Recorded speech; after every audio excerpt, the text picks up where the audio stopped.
presse présidentielle ye wana Tracy Eleza apesi bino devoir.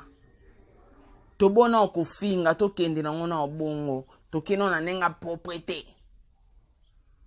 Yango moi ba leader na bino msusu bakola bino te bazwa bino rapport na mama finga. Donc ngande naza boye ti lelo na finga batu mo boye ka pona leader. Ale leader ngo ti lelo baloba ke o naza attaché de presse te na travailler en orchestre wana te nazara fanatique. Ah, et bon nga nazara simple fanatique na banda ofinga batu pona yo na kokate. Et puis liko na ngo considération ezate. Non ça te pardon. Mam na sa musala o na yela na vie. Non ça la te. Parce que non peut basale la snap te basale la ta spot te pour fingi la rae bata sale la ta spot que non abonnez-vous. Et bakselo ta ba abonner rien. Eh non kokalanga likambango te. Vidéo non image ozo non na passe non kokalanga likambango te. En tout cas analyse on na sa mikolo ka yangwana o olobela héritier olobela soki nani olobela soki kofi koloba c'est bien bon prouver biso kaka prouver biso valeur nini o pesaka na orchestre wana tochela batu makelele toyebo pesaka combien kuna na orchestre. Tobandi na Tracy Eleza presse présidentielle yewana la kisibiso. Et puis à présentable.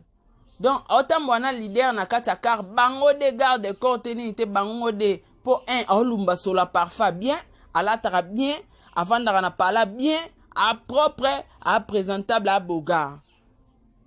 Donc et concorder kata wana leader na partout à oloba français a loba lingala a défendre président na yaza sage mutu bongo evanda a ebini na loba donc ti président na bimana e fait rigola na confiance sko bino pe bo approuver biso ngako mikolo bo finga na bino ngetalinga te ngande awa kaka tozaka na besoin confirmation nga bo prouver na bino ngate confirmation ne suka na makambo ti lelo babenga ngaka fanatique na kokali kambango te na koti ba boloko na la fanatique. Pardon, considération exacte. En tout cas, non lo ba mingi, non lo ba langa mingi te. Bon mesa na mikolo na ba analyse. Bon mesa na penza. Presse présidentielle ye wana Tracy Eleza apesi bino devoir.